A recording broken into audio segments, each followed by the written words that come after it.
We are recording. Cool. Okay. I'd like to call to order the City of Sumner City Council study session. The date is the 19th of January, 2021, and the time is 6 p.m. As a reminder, City Hall remains closed during Governor Inslee's Healthy Washington Order, consequence of the COVID-19 pandemic, and the public has been invited to attend using the Zoom meeting access information on our website and on the council study session agenda. And I note that all council members are present. And with that, let's jump right into regular business. The first one being the refuse rate increase. Mr. Wilson? Thank you, Mayor. Before you tonight, Council, are two items related to Murray's disposal, one being the annual refuse rate increase and the second being an ordinance amending our code related to refuse collection. I'll turn it over to Mr. Steffens to introduce the first topic. And I know you all see Josh Metcalf on the meeting tonight. He's the district manager for Murray's. Jeff. So good evening. We join you today with our annual Murray's disposal rate increase. These, just as a reminder, these rate increases are included as part of our contract, and there's something that we review every year with usually Josh in attendance. The two major components of the increase are a pass-through of the tipping fees, which is the dumping fees at the landfill, and then there's also a CPI inflationary increase as well. And then there's a third increase that Josh will probably be explaining tonight, and I guess I will just turn it over to him at this point. Thanks, Jeff. Good evening, Mayor and Council. So I was thinking prior to the meeting, my goodness, how things have changed since the last time I had to appear. I had the opportunity to appear before you. And as Jeff pointed out, I think as much as things have changed, there are a couple that are regular that haven't. So as you may recall, there's three main components of our annual adjustment, or excuse me, two main components. There's a third this year that I'll tell you about. So the two main components of the adjustment are the landfill tip fee increase and any change in the local consumer price index. The good news on the landfill tip fee increase is this year's increase that the county ultimately approved is the smallest in the 3 years that I've been here. Some of you may recall last year's increase was approximately $3.04 per ton in total. This year's increase is much less at $1.13 per ton, which is good news for the ratepayer. In addition to that, the area consumer price index has increased 2.1% in total. Our contract calls for an adjustment of 80% of the increase in the consumer price index. So that component of our rate adjustment this year is 1.67%. The third component this year, as most of you know, the state of Washington increased the B&O tax, the state B&O tax back in April. And that increase was 0.25% in total. So the third component of this year's increase is the adjustment for the B&O tax. I would like to give you an update on something we've talked about each of the last 2 years, and I'm thankful we're not talking about tonight. I'm happy to report that after consecutive years of increases to the cost of recycling, the recycling markets have leveled off. So again, that's great news for the consumer, for our customers and the residents of the city of Sumner.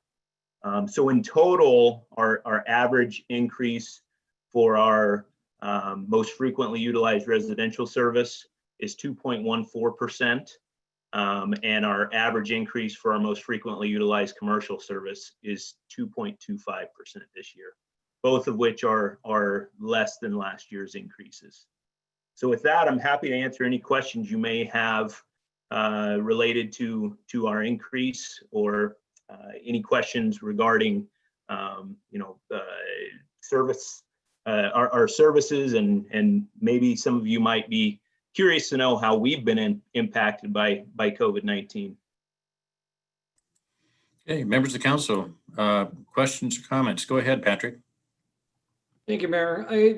Josh, I just had a question for you. So the 2.14%, what does that equal out to dollars? Oh, it's less than $1. Thankfully, we have information right at our fingertips for these council meetings, so I could pull it up really quickly. Page number 4 of your agenda packet. It was, Yeah, okay, it it's- was on there. Okay. It's 65 cents for a 32-gallon can. Okay, that's actually much smaller than the ones we've had the last couple of years, huh? And I did have a question on just kind of a general question. Has the King County decision affected Pierce County much as far as the landfill with King County cutting off everybody? No, it hasn't. Pierce County thankfully has its own solid waste system, and I'm happy to say that we are unimpacted by anything that goes on with King County's solid waste system. Okay. I was just curious because a lot of folks locally that would go up to the Algona transfer not being able to anymore. I think they just shifted to Buckley. Okay, that it, Patrick? Yeah, thank you. Okay. Go ahead, Kathy. Yeah, Josh, how is COVID affecting you? Thank you for asking. So I have sent out a couple of emails to Jason and the mayor throughout the course of the last 12 months or so, and really given an update on what would be worst case scenario. I'm thankful to say we haven't seen anything close to worst case scenario with regard to having our labor force impacted. We took this very, very seriously from minute one. Our company is very, very focused on the health and safety of our people, and we also take our responsibility to the community very seriously. Ultimately, if we couldn't do what we do on a daily basis, the issues that have plagued us all over the course of the last year would be compounded dramatically. So our folks have taken a lot of pride in making smart decisions, first of all, and seeing our number of total positives among our workforce be very, very low for a workforce our size. And beyond that, we have had zero spread from worker to worker. Every one of our positive cases have been isolated and ultimately occurred outside of the workplace. Other impacts, just on the business side, you might find it interesting to know that, with the stay-at-home orders, and quite frankly, we never saw this coming, in terms of what might be the impacts. We knew commercial business would slow dramatically, but with everyone, with a large number of people spending most of their time at home, approximately 1/3 of our customer base increased the size of their containers at home. So just to put that in perspective, throughout our entire service area, we have approximately 90,000 residential customers. So over the course of a very short period of time, our call center was inundated with calls and requests to increase the size of the container at home because of the amount of waste that folks were now generating at their home versus generating in the workplace. As you can imagine, it caused us quite a few logistical challenges in making sure we had enough inventory on hand, making sure that we could ultimately deliver upon those requests in a timely manner. So, as we've all faced these things that we never could have guessed, that was probably the most surprising one to me. Great, thank you. You're welcome. I know, Josh, I remember the last time we met, I observed that a lot of your trucks, were out late at night and, picking up stuff, and which means is that your people have put in some long hours to take care of their customers when you've had, some personnel issues and stuff. And it's much appreciated. Like I said, there's nothing more sacred to people than their garbage being picked up on time and the right day and all of that. And I just commend you for real great workers and their diligence in serving the customers. It's been great. Thank you, Mayor. Before you get to you, Patrick, I'm going to call on Barb. Can you talk to us about the recycling program, how it's going, and, where is your market? Because I know, like last year or 2 years ago, you lost China as your primary market to sell the recycling. So what does it look like now? Yeah. So thank you for asking, Councilmember Botetto. And you're correct. A couple of years ago, approximately 3 at this point, the recycling markets were tipped on their head with the primary the primary consumer, I guess is the best way to put it, of the United States' recyclable materials saying, we're out, we're done, too much contamination. We no longer wish to be the world's landfill. So, that then resulted in many conversations with yourselves and other municipalities, and it ultimately raised overall awareness in large part. I can't tell you how many conversations I had about cleaning out yogurt tubs from any residual food and things of those sorts. So I think ultimately over the course of the last few years, residents have gotten much better and much more responsible at recycling, and awareness has certainly been raised. Just to be blunt, I think any time your wallet is impacted, your ears perk up a little bit more and you go, what should I do? So I think that certainly helped, and further, our folks did whatever we could to educate anybody that would listen. Now the second part of your question in terms of where the market is, COVID has impacted the recyclable markets as well. As I'm sure many of you can relate. I just think about my home and the number of things that are being dropped off at my home on a daily basis. And I'm asking my wife, we ordered what? And it's, they're showing up in cardboard boxes. It's a cardboard box, the recycle bin I set out in front of my house these days, the composition of that looks much different than it did 12 months ago. But quite frankly, it's almost all full of cardboard. So there's been a little bit of a shortage of cardboard for the Amazons and other companies that are sending to residences their products, and the manufacturers of containers have had to utilize residential mix, is what we call it, curbside recycling, to supplement some of the shortages of raw material, what we call OCC material that they typically use for cardboard. So there's been a little bit more of a domestic demand, which is good. I don't know that it's necessarily good in terms of the way that demand was created. So I'm very, very hopeful that as we continue to progress through this, that there will be a long-term viable demand that will continue to keep recycle prices stagnant and stable. That's good. And when we took the tour of the plant over in Fife, I was really surprised when we did see the recycling pile and how much stuff was in there that shouldn't have been, and how much time is spent sorting through and getting rid of things that really shouldn't be recycled in the recycling bin. Absolutely. And, I'll just say, while there has been some improvement, it's far from perfect. It's far from contamination free. I think the thing that has really helped to level off the pricing is just the demand, because of that need to supplement raw packaging material. Okay. Well, thanks for your input. You're very welcome.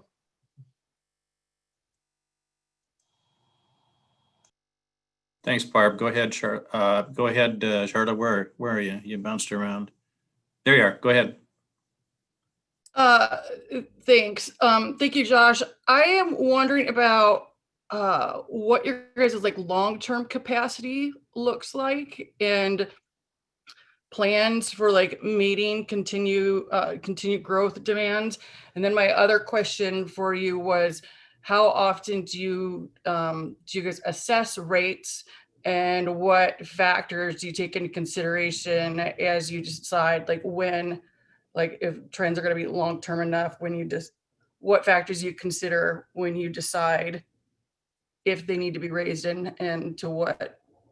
Yeah, great questions. I guess I'd like to ask you for a little bit of additional clarification in terms of long-term capacity. That question can be directed a lot of different ways with regard to landfill space or, our facility capacity, those sorts of things. Landfill space is what I was thinking about when I was asking the question. Great question. So the truth of the matter is the landfill is a county facility. And ultimately there is approximately 15 years or so. It all depends on growth. It all depends on the volume of material being generated, by customers. There are a lot of factors that go into it. How much are customers recycling versus disposing of? But at current rates, there's probably about 15 years of life left on the landfill, give or take a few years. And ultimately, Pierce County has made it clear years and years ago, there will not be another landfill permitted in Pierce County, which means we have a very finite resource in our backyard right now. However, I can tell you, Pierce County is very aware of what the long-term plans will be and what our long-term capacity is as a company. Our parent company is a very large corporation, Waste Connections, and we have a landfill in Eastern Oregon, that has north of 100 years of airspace available on it, with the proximity of rail to our local area. It actually has a rail spur that goes directly into it. So this was ultimately a part of the long-term planning and considerations between our company and Pierce County, looking 10, 20, 30 years and beyond down the road. The second part of your question with regard to rates, each of our billing areas, each of the cities that we partner with are different. So in the city of Sumner, for instance, there are annual adjustments, annual triggers, annual measures that adjust, that are variables in adjusting the rate. Two of those we discussed tonight with any increase in the tip fee, the tip fee at the landfill specifically. That's a direct pass-through cost for us. The other regular trigger for adjustment is local inflation, the consumer price index. Now, looking further down the road, each of our contracts have a term. We enter into negotiations to renew our agreements when those terms expire. And ultimately, there are certainly considerations made both on our part as well as the city's part with regard to any necessary adjustments to what the current rates are as we enter a renewal period, and beyond that, what the factors, what the variables for any future adjustments should be as we set the term of a new agreement. Thank you. You're welcome. Unmute myself. Thank you, Charlotte. We'll go back to Patrick. I just had a quick comment and kind of a kudos for the yard waste recycle team that was out the day after the windstorm. We had a few folks in the neighborhood that lost significant sized trees, and the whole neighborhood kind of got together and was cutting them up. And the drivers were very patient and accommodating in the pickup of that on just so happened to be that day. So that was a big thank you. The drivers were great. I'll be sure to pass that along, Councilmember Reed. That's something that they take great pride in. Okay, any other questions or comments from council members? Okay, Jason, this would be what, first meeting in February 1st? Correct. First meeting in February, regular council meeting, and with an effective date of March 1st. Okay, cool. Okay, well, that was the first one. Let's go on to the second one, which is ordinance number 2761, amending the municipal code, have to do with refuse collection. Mr. Wilson. Thank you, Mayor. Council, over the past several years, there's been an increase in third-party haulers placing roll-off containers throughout the city to remove refuse. This is a violation of the city's franchise agreement with Murray's Disposal. Their franchise agreement grants them exclusive rights to collect all solid waste, recyclables, and residential curbside yard waste within the city limits. That agreement also requires the city to participate and cooperate with the enforcement of this exclusive rights provision. Our current code is deficient for the enforcement of that provision outlined in the franchise agreement and needs to be updated to add a definition of third-party hauler, as well as updating what constitutes unlawful collection. To be clear, this ordinance would not prevent a resident or contractor from using their personal or company-owned truck/container to remove refuse from their property. And further, staff is recommending changing the penalty for violating this code from a misdemeanor to a Class 1 civil infraction, which is punishable by a fine not to exceed 250 plus statutory assessments. This did go to the Finance Committee a couple weeks ago, and they asked that it come to study session for full review, as well as so Mr. Metcalf could answer any questions that you might have. Before we ask any questions, anything that you'd like to add to that presentation, Mr. Metcalf? No, Mayor, I think Jason covered it pretty clearly. Happy to take any questions, though. Okay, questions, comments by council members? Go ahead, Patrick. Thank you, Mayor. Josh, I just had some questions during Finance Committee about the effect on things like Renew and some of the other third parties. Is that kind of the type of service that you're referring to that's coming in and basically overlaying the contract? Correct. There's approximately 5 to 7 throughout our service area that have really been lured in by the growth in this area over the last several years. And quite frankly, my opinion is that they're testing the integrity of the agreements that are in place, and they're testing our willingness as a company and the city's willingness ultimately to uphold the integrity of those agreements and enforce their code. So Renew is one of those 5 to 7. Yes. So my second question might be for Jason or Jeff is the fine goes to the person that hired the company, or does it go to the property owner? Because oftentimes it's likely going to be the contractor that actually hired the refuse pickup. So it could go to either, but I will say as part of this code revision, we've added it as a condition on any building permit that you have to use it. So the homeowner and the contractor would know that you can't use these third-party haulers. Okay.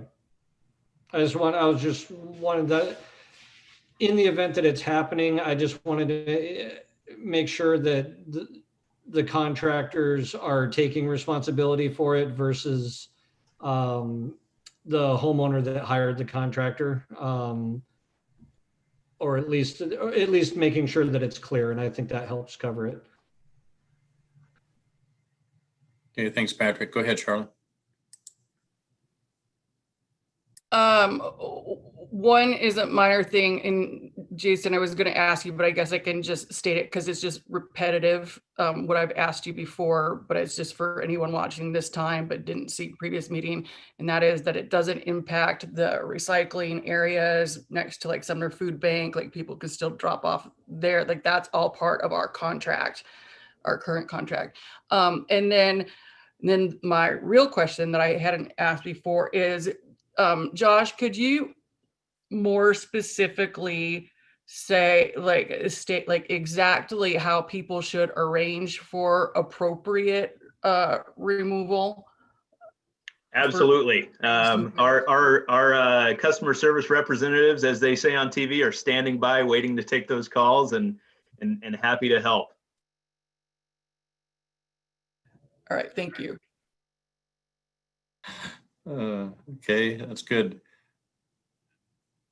Go ahead, Cindy.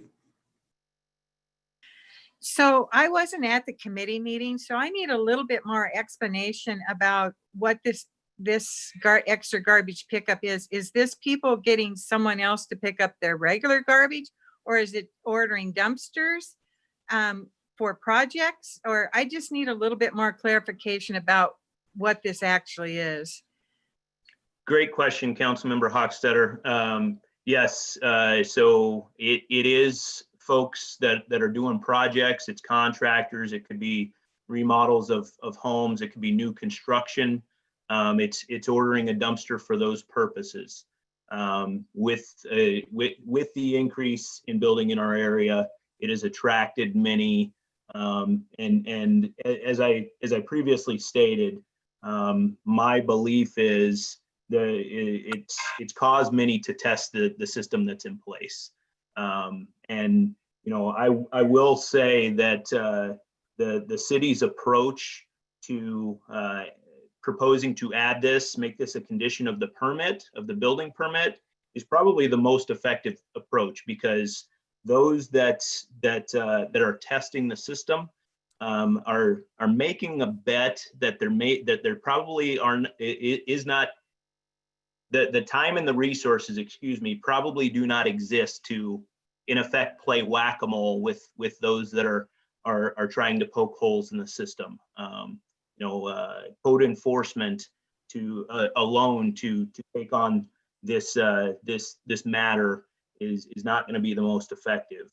Quite frankly, it's to educate upfront as to what the code says within the service area and go about it that way. So if a homeowner did not get a permit for whatever project they're doing, and so who pays the fine if they have a dumpster brought in from another company? The contractor or the homeowner?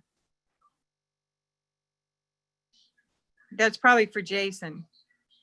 Yeah, and I'm actually going to defer to the city attorney because there's a lot of things that could go into, determining who did that. Ms. Marquez, you want to weigh in on that? Well, I think you're absolutely right, Jason. There's no black and white answer to that question. It's all going to depend on who the responsible party is at the time. And so it's a case-by-case analysis, but I can assure you, Councilmember Hochstetter, that we will evaluate before we send penalties out. Okay, because I just feel like this is one of those things that people could just not have a clue that they actually have to use Murray's services. To them, getting garbage picked up is getting garbage picked up. Well, and let me weigh in one additional comment on code enforcement is that the city strives to be as fair as possible. And most of the time, prior to issuing penalties, we are communicating with property owners, sending out notices of violation before we're enforcing, and trying to work with people to educate before we penalize. Yes, that's right. I've seen a lot of that, so thank you. Okay, that's all my questions then. And if there was something major construction going on, it would most likely require a building permit, and that's the intent of what you're changing in the code, is then making it a requirement that they use, Josh's peeps, to pick it up. So trying to get some clarity in the existing code as you go through the process and make sure they're properly informed. Okay, other questions, comments, council members? Okay, hearing none. Is that the same schedule, Mr. Wilson? It is. It'll be at the regular council meeting on February 1st. Okay. Boy, I think that was it, Mr. Metcalf. I think you answered the questions, and we're ready to move forward and have council consider it, next month. And appreciate you attending the meeting tonight and answering questions in your usual competent manner. And you're welcome to stay through the rest of the agenda. It'll probably go 2 or 3 hours. But then again, you could just sign off. And I think you're still at the office, aren't you? No, I'm in my kids' playroom. Okay, well, I just noticed the flag behind you, and that's why I was thinking maybe you were at the office. But okay, I'm glad you're with the kids. Okay. Thank you all for having me. Great to see each one of you, and fingers crossed, 12 months from now, I'll be with you in person. Amen. Okay, Josh, have a good evening. Have a good evening. Okay, that brings us to number 3 on regular business, and that's the Sumner Chaps. Oh, brother. Sumner Taps channelization. Mr. Wilson. Thank you, Mayor. That's a mouthful, actually. Tonight, we're going to be talking about some proposed changes to the channelization of Sumner Taps Highway as part of the resurfacing and guardrail project. I'll turn it over to Associate Engineer Michael Kosa, who will be giving a presentation on that tonight. Thank you very much, and thank you, Mayor Pugh, as well as good evening to the City Council members. I'm looking forward to 2 to 3 hours of exciting discussion about this topic. So, and remember, Mr. Kosa, that the chair has the ability to mute you. No problem. I'll keep talking anyway. It's fun. Yeah, well, thank you for having me. Really, this is informational to kind of discuss what we're looking at doing out on Sumner Taps Highway in the coming year. It's actually interesting how much we have on tap, I guess. It seems like the stars have aligned, and this road is the place to be for 2021. So we're pretty excited. I'm excited, and there's some funding that we've gotten from other folks, and it's just going to be a humdinger of a night. So, and a humdinger of a year. Let me go ahead and share my screen and have a little presentation. There were some informationals in your packet that based off of this as well, but put it into a PowerPoint that kind of makes it a little bit, let's us walk through it together. So everybody can see the presentation? Just checking, thank you. Okay, great. Yeah, this is a quick little presentation about some of the work we're doing out there. You can see the map has the project area. We're starting at 64th Street, which 64th and Sumner Taps is the intersection. We're just going to be north of that, and we're running all the way to the city limits, which is that whole red line there as you get up the hill, right at about 162nd or 43rd. That's the city limit line. So that's you'll see that as our northern limit. But the upcoming project that we're going to be talking about right now is a project to resurface that whole stretch. So we'll be coming in, we'll be milling off 1 inch of asphalt the whole way up, and then coming back and putting 3 inches back. So really exciting, great for the roadway surface. This basically provides a new wearing surface for the roadway. Or it's 2 inches back. I said 3, I'm sorry. But that we'll be doing that. And with that, we have an opportunity to modify our lane configurations in a way that you can't normally do. Usually we just paint over the lines that we already have out there. You kind of get the benefits of having the existing lines kind of bleeding through to continually kind of paint the same spots. Well, when you have this resurfacing, you're starting with a clean slate. So we get to put our lines where we want to. And so this seemed like the perfect opportunity to talk about where our lines should go to make this road as safe as we can be. There's no roadway widening associated with this, so that's something to keep in mind. We're just basically taking the existing pavement and just creating a new wearing surface. So it's not like we're adding a lot of pavement out there or causing any issues, but that does mean that we're constricted by whatever we have out there. We're just putting it back. So let's see. Next. And there's a picture from some Sumner Taps Highway at 60th at that intersection. You probably are very familiar with. So we have a lot of safety challenges on the roadway. This is a winding roadway, and it's got a significant upgrade or downgrade to it. It's definitely not just a straight flat roadway like many of the others we have in town. So also it has, I said no shoulders, but very minimal, 0 to 2 feet type of shoulders on the existing roadway surface. Most of it is a 45-mile-an-hour speed limit. Just between 60th and 64th, there's a stretch that is at 35 miles an hour, but further to the north is all 45 as you go up the hill. And it's actually our only 45-mile-an-hour roadway. One thing of note is in the period from 2014 to 2018, we had 12 serious injury crashes in the city. And of those 12 crashes inside the city, 3 of them were on this stretch of roadway. So it really does account for the most significant number of serious and fatality crashes. We had a fatality here in 2012. And so one thing that we were putting together last year was our local road safety plan. And this was definitely a focus of that plan. And we looked at, a little snippet from that is that the most common serious crashes involved hitting fixed objects or hitting pedestrians. So we look at this roadway and the challenges of it, for whatever reasons, we've been talking with police, the police department, and one thing we've talked about is when you have a call for a crash on this roadway, it's not there's a very high potential that there's going to be a significant event associated with it. A lot of other streets, we have fender benders.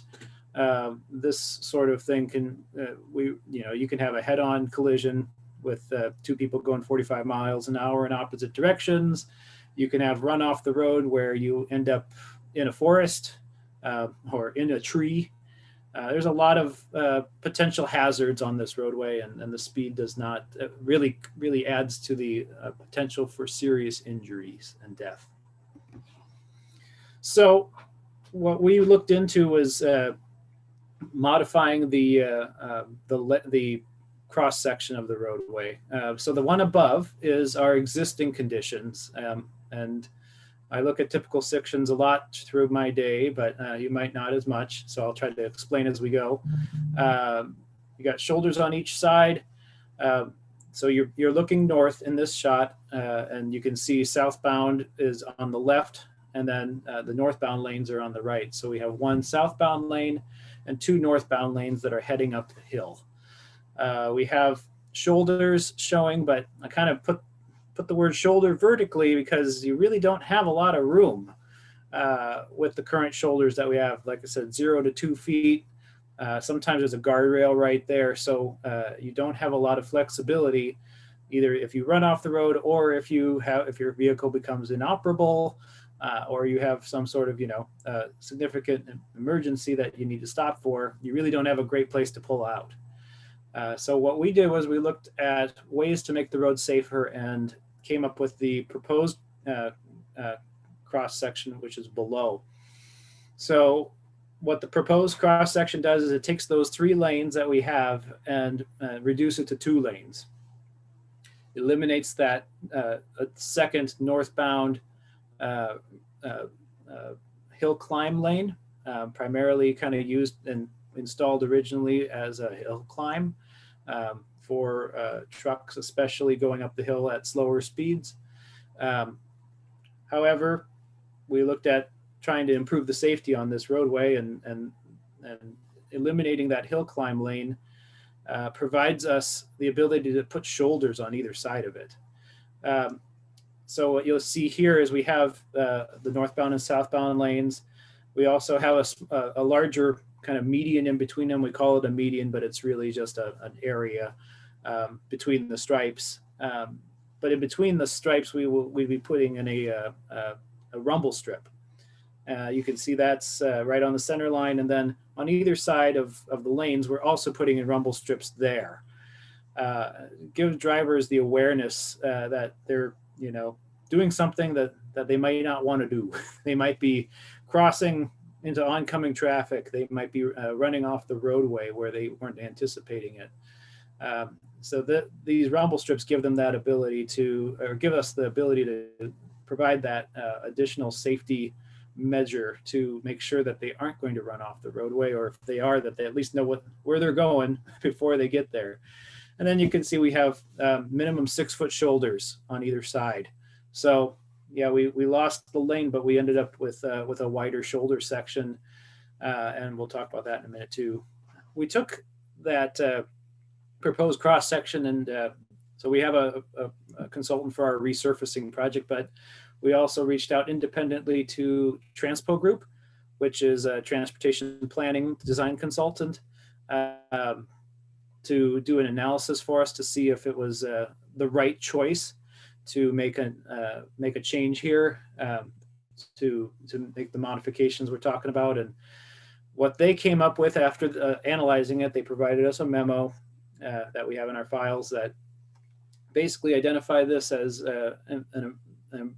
the proposed cross section will improve our horizontal clearance, your roadway, or if you have objects on the side of the road, if you have power poles, you have guardrail, all of a sudden people that are in the lane lines are now 6 feet away from all that stuff immediately, 6 feet further than they were before.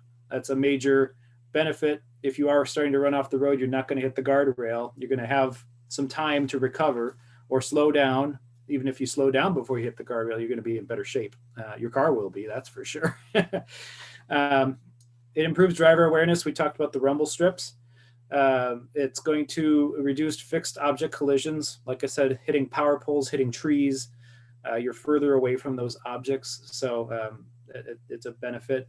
And then it provides a better condition for non-motorized users. Right now, if you wanted to get up and down the hill, you would be hard pressed to get up and down it, honestly. I was out there a few weeks ago walking it with Puget Sound Energy, talking about poles, and you're walking, in a very dangerous condition.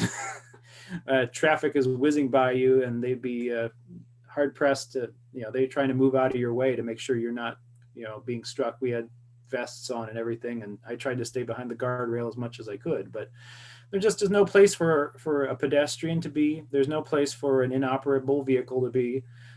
If you're on a bicycle, you're not going to be, you're going to be very uncomfortable. Not too many people might bike up and down the hill, but it's also very unsafe right now for someone to do so if they needed to. So this would really provide another avenue for our non-motorized users, which we try to make sure our streets serve everyone as best we can.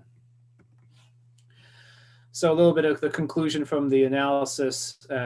They have a way of there's predictive tools for trying to determine how many crashes you'll have on a specific roadway based on these types of devices or new configurations being used.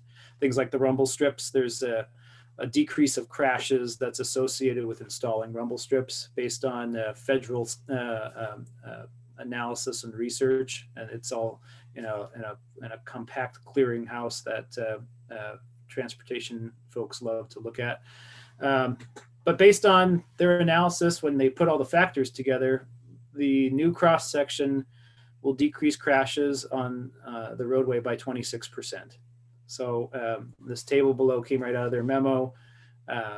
You can see in the existing condition, 5.7 collisions per year without the restriping. As you do a restriping, they're anticipating only 4.2 collisions per year. So looks at 1.5 collisions fewer per year. And then in the future, with increasing volumes, we would just anticipate the same percentage, but an increase of or fewer collisions per year because of the increase of and the continuous percent change. So, so really, we're looking at that is the major benefit of the roadway that we're proposing. The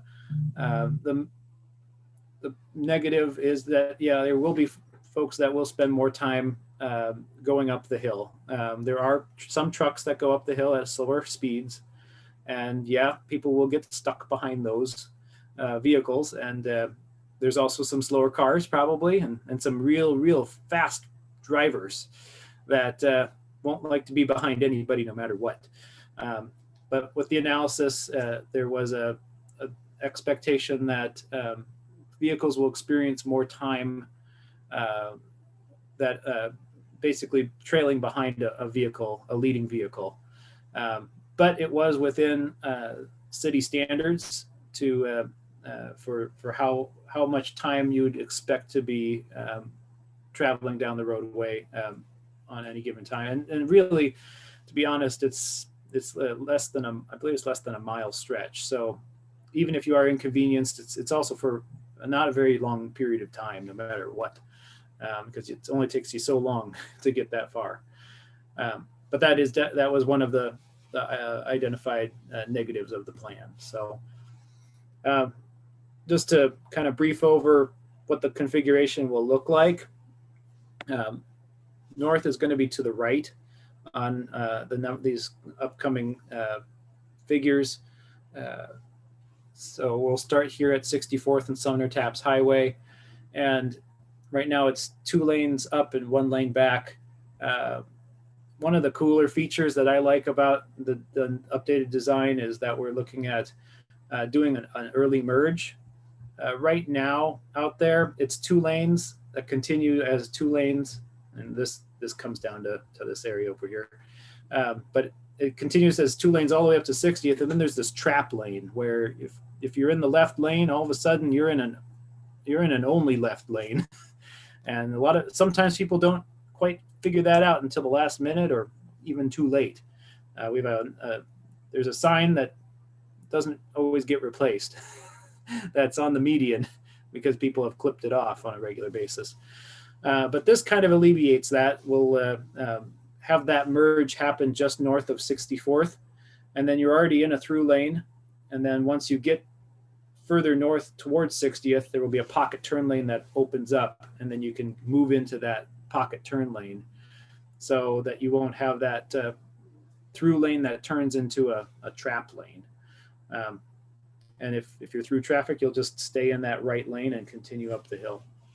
So there'll be new median islands that are going to be in this area. We have a median island on Sumner Taps, but there will be a new median island on 60th to try to help folks know where they're going. And then the fun starts moving up the roadway. This is the new section with that 2-way traffic, only 2 lanes, but with the rumble strips you can see on the center line and also on either side. That continues all the way up to the city limits line, which is here. This is that 62nd Street. We are coordinating what goes on beyond there with Pierce County right now. They're looking at we provided them our lane configurations, and they are looking at restriping the portion in the county so that they can accommodate that, looking at a left turn pocket for this 162nd, and then looking at how they would like the rest of it striped out to match in with what they have, which is a 2-lane section further north. We have 3 lanes, but they already have 2 lanes further to the north. So we're going from 2 to 2. So it's not, while we are making a change, it's consistent with what's on either end of the road. So we're also looking at the speed limit. Right now, like I said, it's a 45-mile-an-hour speed limit. We're looking at either modifying it to a 35, either partially or fully.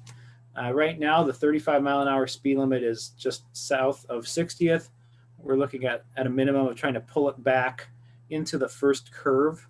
That curve is signed at 35 anyway as an advisory, and we've had at least one accident that I've reviewed that people that are on their phones and they are expecting traffic to keep moving, and as we all know, that road really backs up, and especially into that curve. Once it gets into that curve, it can get dangerous because people can't see. They don't have a lot of sight distance, and that results in someone getting rear-ended because they weren't watching what they were doing, and all of a sudden traffic is stopped and they slam on their brakes or maybe they swerve, or like the one we was looking at, swerved into oncoming traffic, which was a bad choice.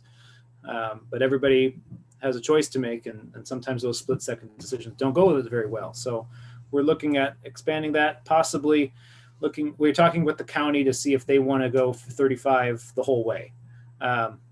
That is a discussion they were waffling on. They weren't quite sure yet. They need to do a little more research. So, but they have a section that's 45, and then they go back to 35 further to the north. So we're talking about whether or not we want to have a consistent corridor speed limit, or if we want to do some 45 to 35 sort of thing. So that's going on. And then this is my last slide, just talking about the upcoming work, the timing essentially. So the resurfacing project, you already know because it's come to council, but the preliminary start date is April 1st. That was where what our typical work window is for getting asphalt work done. So April, May is when we would be expecting to get this the resurfacing completed. I mentioned we've got other work going on the corridor. I've been talking with Puget Sound Energy, and they're getting started on some design work for relocating the utility poles out there. Some of them are within clear zone, and we would like them to be further away from the roadway. So once again, moving objects further away from the roadway surface. If somebody runs off, we'd like to not have them hit a pole. There are a few that are even too close to guardrails. So looking at how we can have a positive with that, but they're looking at spring, summertime of doing pole relocations. So that's more of an off the side of the road thing, but it also will impact traffic, lane closures. So it's going to be a fun work summer. Most of the roadway resurfacing work will be done overnights. The major work will be overnight. There'll be some minor work during the day, but most of the major inconveniences will be night work. So we have the resurfacing project, we have the utility pole coordination going, and then we also have a guardrail upgrade.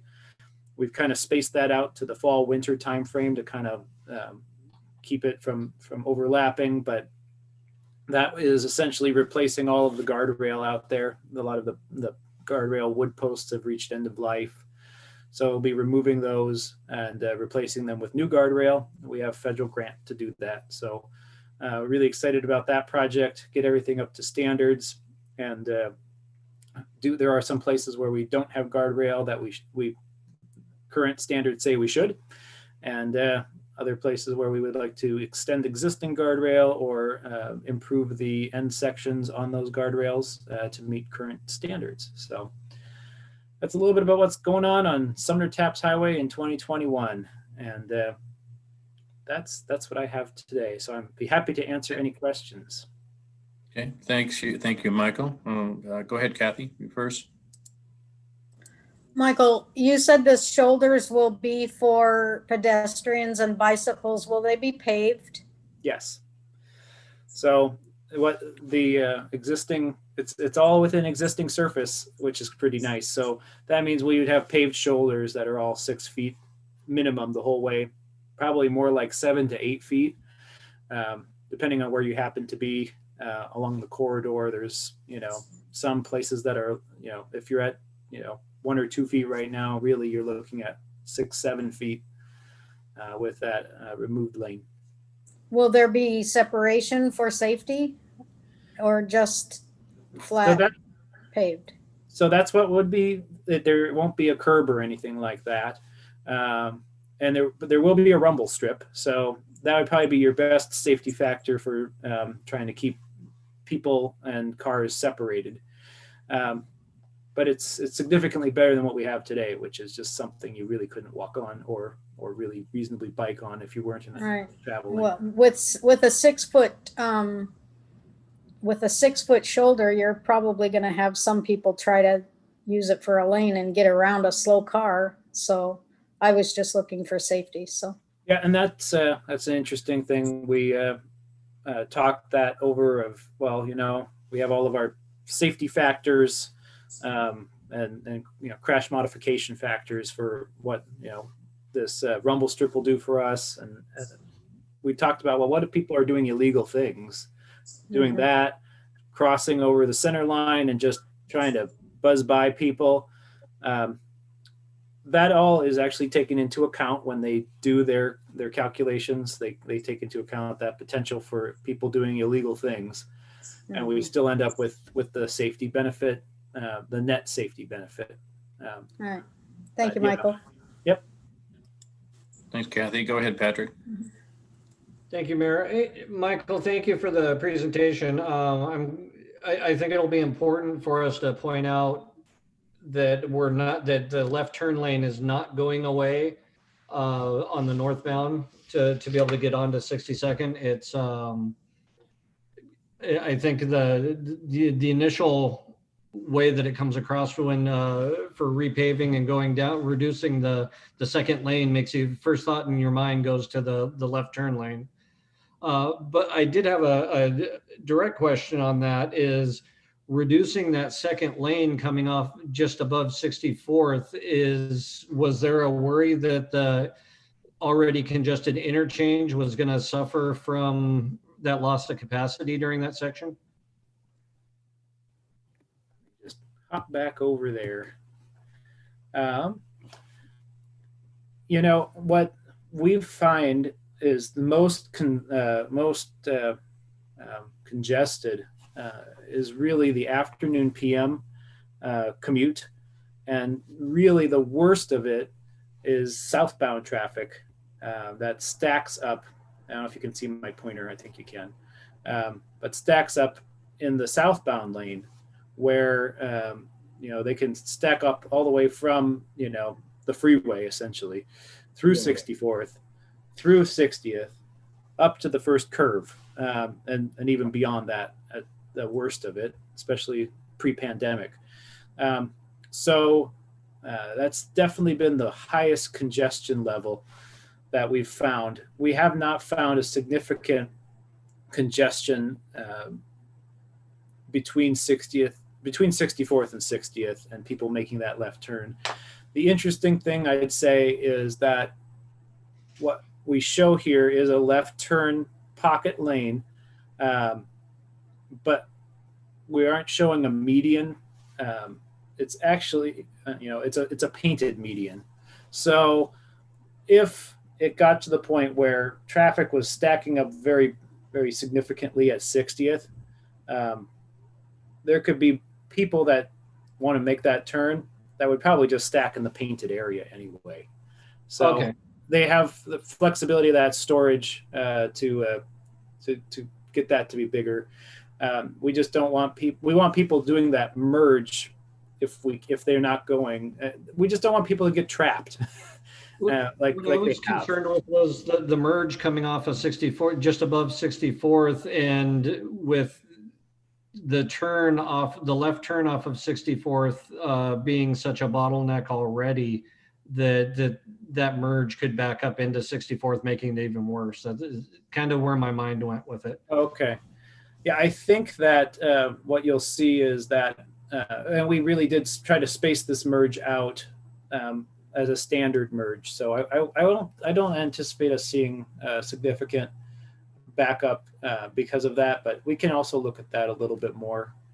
So I appreciate the comment for sure. And Oh, absolutely. Try to avoid that as much as I can during the morning and afternoon. So yeah, it can be Reasons. quite a bear trying to get through there. yeah. Sometimes it can take you 4 and 5 light cycles to get a left turn when you're first position. That's frustrating. And we are looking at, of course, redoing the entire intersection there as well. This is the start of this resurfacing project matches in with what we expect to be the end of that project that's coming in the coming years and progressing in design. Thank you, Patrick. Go ahead, Charlotte. Michael may have just started answering it. My question was how this aligns with design plans for the intersection, the interchange, on 166, like those improvements. Yes. Wouldn't want to have to undo things. Just want to make sure it. Mm-hmm. Yeah, I'm the project manager for this one. I'm also a project manager for that project. And one of the keys was determining, okay, there we go. And one of the key factors was, what does that project look like? How far is it going to trail out? And that's really where we picked the starting line of this project. We really wanted to make sure we didn't rework anything or spend money where we were going to rip it up. So we made sure to be just a little bit further to the north. And from there, we just went all the way to city limit lines. May I kind of ask a follow-up? Along that. I'm wondering, so I don't remember with 166, because I know like safety was pretty one of the paramount motivating factors for looking at updating that, improving that interchange. I would say somewhat unlike Traffic Avenue, where I think traffic was more of the biggest problem. Did our traffic assessments, any potential studies for traffic improvements, if we were to improve the 166 interchange, did that also assess or analyze the types of changes that we're looking at here? Does it factor in us going from 2-ish lanes to 1? So really the problems down at the interchange are there's a multitude of issues.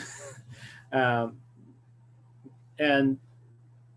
those, when traffic analyses were done, they were informed by each other. Transpo, when they looked at our design here, has the plans for what we're doing at 166. So they really are, it's all being done in concert with each other. I don't anticipate us making any changes through that project to these proposed modifications. And it's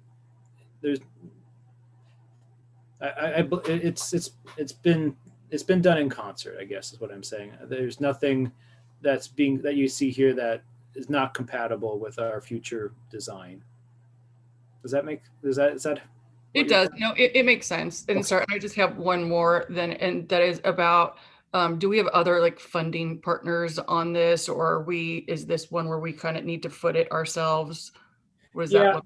So the resurfacing project that we have is funded. It's a federally funded project where federal 86.5% and local is 13%.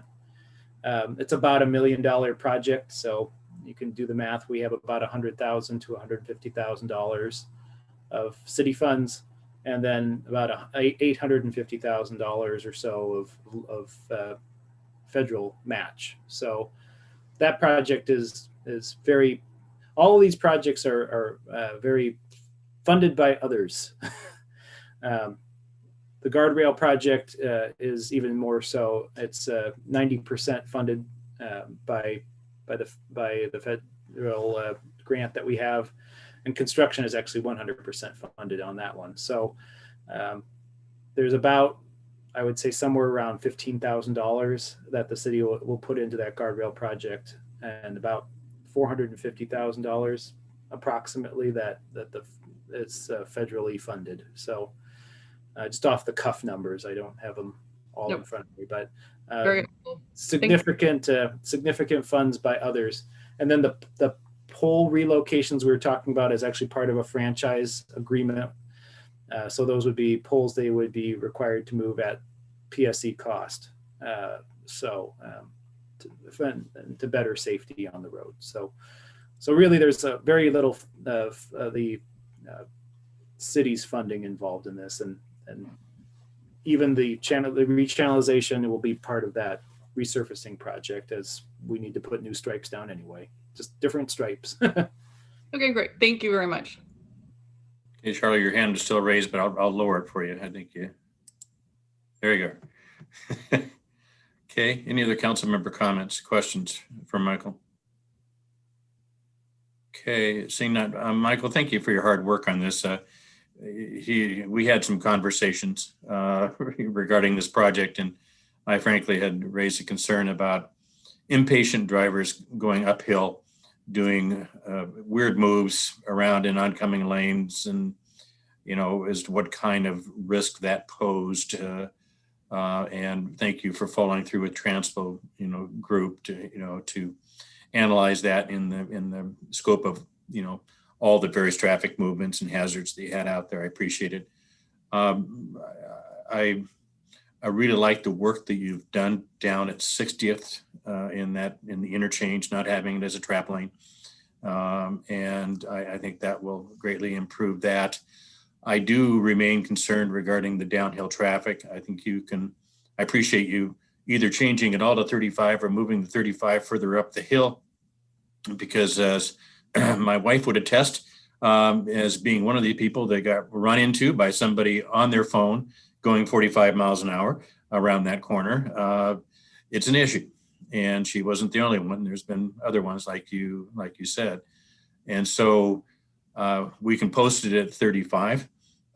We can do all that, but I remain concerned is that you'll still have people that will be traveling at a pretty good rate of speed and then down the hill. So that's at a certain point becomes probably more of an enforcement issue than it does an engineering issue because you can only engineer it so much. But anyway, I appreciate all your hard work that you put into it and all the putting up with me hassling you quite a few times on it. So I appreciate that. Okay. I don't think this requires any action by the council, does it? This is just something you'll incorporate into your design and you'll put out, through your design and award process. So, okay, cool. Okay, why don't you quit sharing your screen so I can see the rest of the people a little easier? Sorry. No, that's all right. Thank you for your time, and especially since I like to talk about these sorts of things. That's all right. You covered it well. Thank you very much. Okay, moving on to the city administrator report. Mr. Wilson. Thank you, Mayor. Just one quick announcement. Just a reminder, next week we have a special council meeting to go through the council vacancy process. So we'll be taking nominations and then appointing a new council member next week. If you haven't had a chance to look at the applications, they are available on our website. Just click on council vacancy under the latest news section. Also, just so you know, we have 13 candidates at 5 minutes each. That's an hour and 5 minutes plus time for questions and follow-ups. Please anticipate a 2.5 hour meeting next week. So with that, any questions? Any questions of Jason regarding next week process? Go ahead, Charlie. Could you do a memory refresher, please, and just review what that process is going to look like and how we do like recorded like hear part of the recorded answers, interviews, and how we do the follow-up questions? Sure. So at the beginning of the next meeting, we'll put all the names into a hat. We'll do our random draw. I'm already in the process of recording those interviews, so we will play them in the order of the random order that we determine next Monday. So you'll have an opportunity to listen to everybody's recorded responses, and then you'll have the opportunity to ask follow-up questions, either on their based on their verbal responses or their written responses.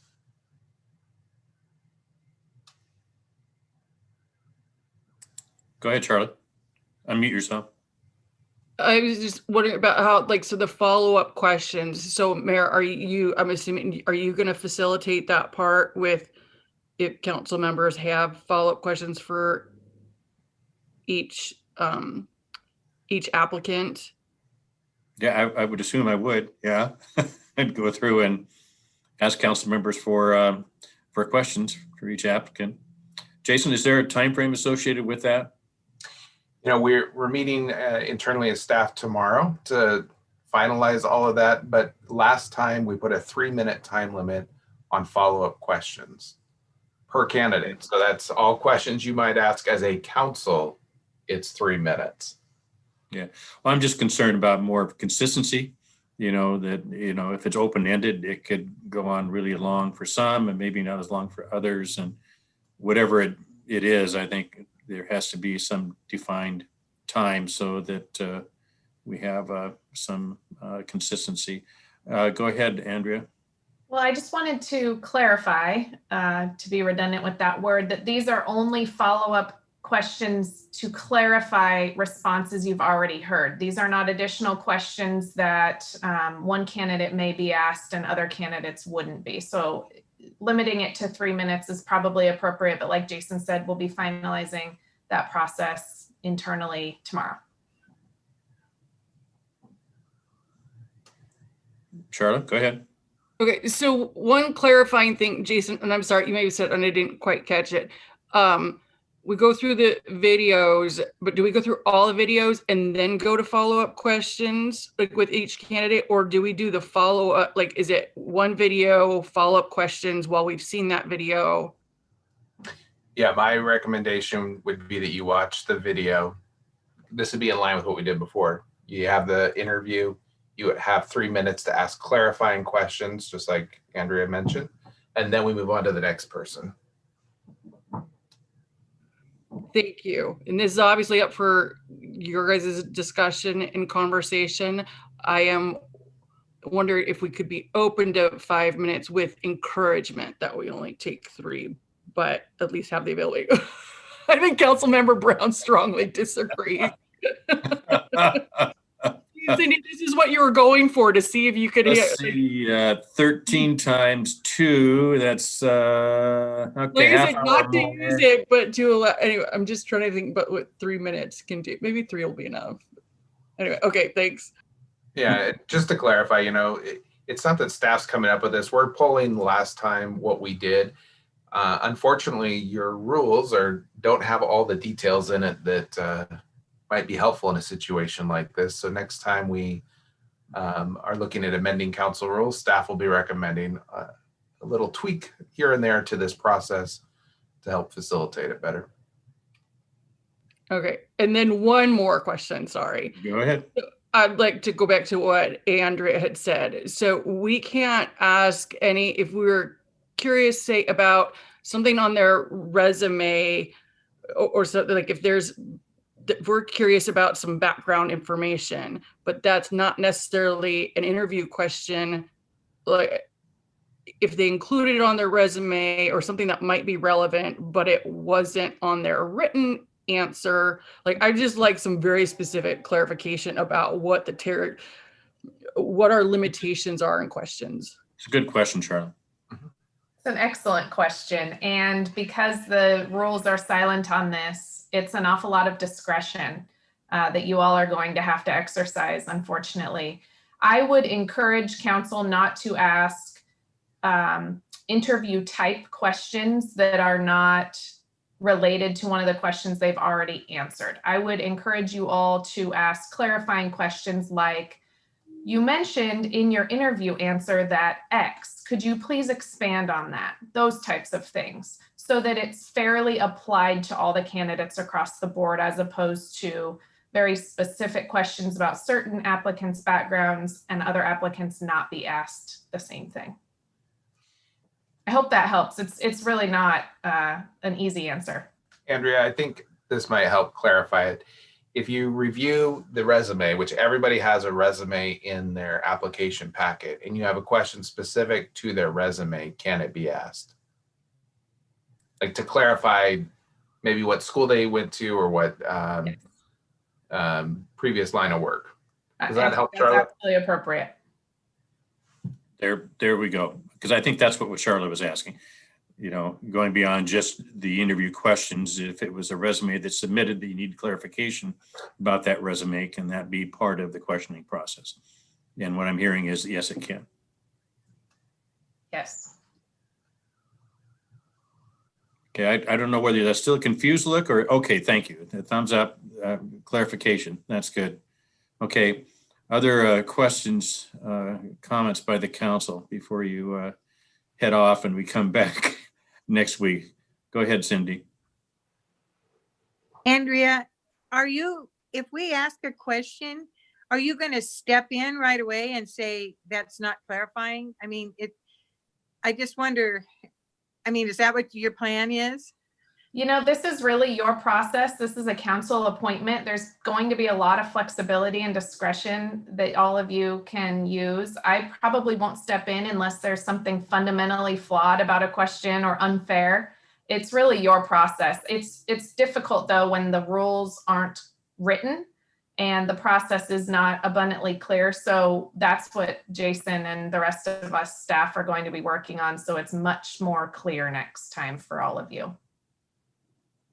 Okay, because I think we're going to be asking our questions in good faith. We aren't going to be trying to, make the process unfair between one applicant and another. But I think when you're dealing with people and the way they've expressed themselves in those applications, sometimes you need to know what that word meant to them and does it mean the same thing to you?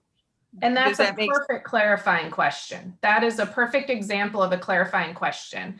A question that I would view as being somewhat unequally applied or unfair would be something like, what are your thoughts on this policy? And it's completely unrelated to one of the interview questions that they were asked. But again, this is your appointment process. There's a lot of flexibility here. Okay, great. Thank you. The other type of question that we would shut down would be something that is protected information, like asking about any sort of protected class. We would shut those type of questions down. So I think everybody understands that. So like are you pregnant right now? Right. Let's avoid those types of questions, please. Remember, we can turn your mic off too. Yeah, there's for muting. Yeah. Hey, county council did that for good reason where staff controlled it. Don't blame me one bit.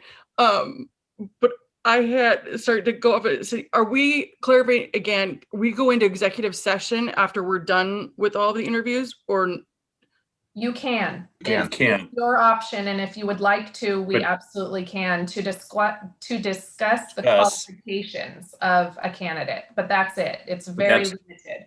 But that's not already predetermined because I wasn't around and I thought that I was told that executive session occurred like last time or whatever. And so I didn't know if that was triggered or if that's already automatically planned as a planned part of the schedule. We will be ready to go into executive session if you ask to go into executive session. But again, the executive session would only be to look at the qualifications. Okay. And if we all call in sick, who picks? First of all, you have to have a quorum. Okay. The mayor can break a tie on this particular topic. Okay. And could you, go ahead, Barb. Can we ask them if they would uphold the Constitution? I mean, in light of It's a how requirement. they're talking about, is that what, I mean, That's part of the oath that they would have to take. I think it would be a good question to ask, but again, that would be part of the job requirement. So that's an answer right there. Go ahead, Charlie. No, I was just saying, then we really need more than 3 minutes if we're going to ask things that are required. Yeah. I'd probably hold off on that particular one. For clarification for the council, okay, we have gone through the videos, we've gone through the interview questions. We may or may not have gone into executive session. And then you get to the process of selecting the individual. Could you please, again, for the council's benefit, go over what that is? Sure. At that point, we'll take nominations. They don't need a second. You can only nominate one person, or each of you can nominate one person, and then you vote until you get a majority. Go ahead, Charlie. So we can only have like one pick. We can't like actually have like an individual, like if someone is like equally qualifying, is each council member can only pick one person. You can't nominate. You want to nominate several? Well, first of all, it depends on if it gets like dwindled down for consideration. Like, is there, like, and I guess, and here's a question. If one council member nominates a name, do we wait for all council members to nominate and then vote on them? Or do we vote The as their? nominations get closed by motion. So all the nominations will come to the floor. You'll each have an opportunity to nominate someone. And then by motion, the mayor will ask you to close the nominations. But you're not required to nominate anybody. Right. No, that I understand. One person could make a nomination and I could, okay, are there any other nominations? And then if I don't hear any, okay, could I get a motion to close nominations? Or it could go on and you could have 6 nominations. And at that point, I would ask that we close nominations. Anyway. Really just at 6? Like, I don't know. You might want to do it at 5 instead.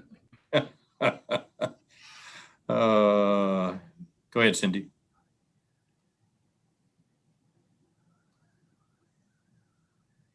So this is for Andrea. Andrea, were you around when we did the Mike Lamasker vacancy? I was. Okay, so as I remember it, after we left when we were in executive session, we had discussed it to the point where we kind of had, as a council almost, or somewhat of an idea how many people were going to make nominations or who most of the council was sort of leaning towards. Is that the same kind of expectation you have now? Not necessarily. And in fact, no decisions obviously can be made in executive session. So if all 6 of you want to nominate somebody different, you're perfectly entitled to do that. If you all collectively believe when you leave the executive session that there's only one qualified applicant and there's one nomination on the floor, that's great too. But I would discourage in executive session from having any sort of who do you like, what do you think kind of discussions. Yeah, I would shut that one down if you got into that kind of discussion in executive session. It's only to discuss qualifications of candidates.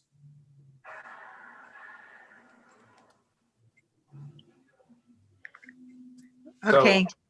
So, Mayor, I want to be careful, and Andrew probably having the same thought I am. This is not on the agenda tonight. This is just a city administrator report. I can certainly send out an updated email later tomorrow or Thursday with the process. I appreciate that, but under your report, you were talking about here's what we're going to do, and I think that it bears just as much clarification as possible. At least you know what the questions are from the council now, so that as you're preparing your process and getting the information back out to the council, you can duly consider the questions and the discussion that took place tonight. No, and I appreciate that. Yep, I hear you. Yeah, let's not beat it to death because it isn't. But anyway, good questions. And it will be interesting next week. There you go. Only if you have to break a 6-way tie. I'm just like being amused by new scenarios. Hey, it's since you're down to 6, anything's possible. Yeah, it's an even number. It's those odd numbers. Although I do recall when we had 7, but one didn't show up, and then I wasn't in a tie breaking position. People thought I was. That was even more enjoyable. Anyway, okay, Jason, anything else that we can beat to death? No, Mayor. Okay, cool. Okay, agenda setting. Anything on the council meeting agenda or your committee meeting agendas that conflicts, problems, issues, concerns anybody wants to bring up? Mr. Brown. Yep. Public safety is canceled for tomorrow. There you go. Thank you for sharing that. Okay. Okay, that being done, there's no executive session tonight. So we are adjourning the study session at 7:26.